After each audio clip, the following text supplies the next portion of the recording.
اردو کی پہلی کتاب۔ آج ہم نظم حمد کا دوسرا پیج پڑھیں گے، پیج نمبر 2۔ آج ہے، سب سے پہلے ہم تاریخ لکھیں گے 24 مارچ۔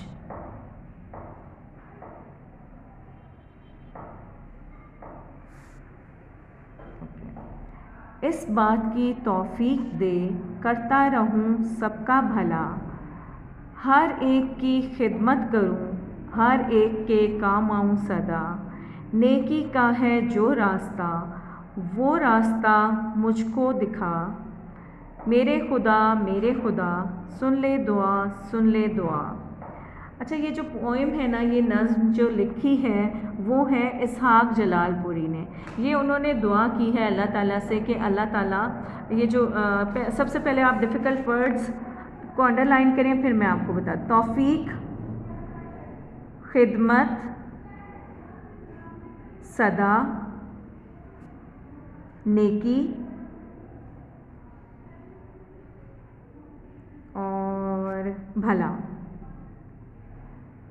ٹھیک ہے، یہ ڈیفیکلٹ ورڈز ہیں، ان کو انڈر لائن کرتے ہیں۔ اور آپ کو پتہ ہے اس چیپٹر کے سب چیپٹرز کے لاسٹ میں پیج نمبر 64 پہ ان کے الفاظ مانے ہیں۔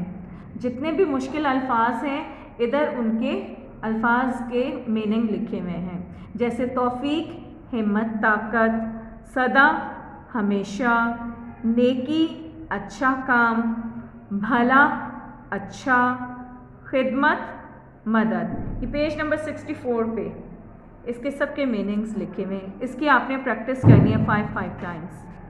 ٹھیک ہے، اس پوئم میں اسحاق جلال پوری اللہ تعالیٰ سے دعا کر رہے ہیں کہ اللہ تعالیٰ آپ مجھے اس بات کی توفیق دیں، اس بات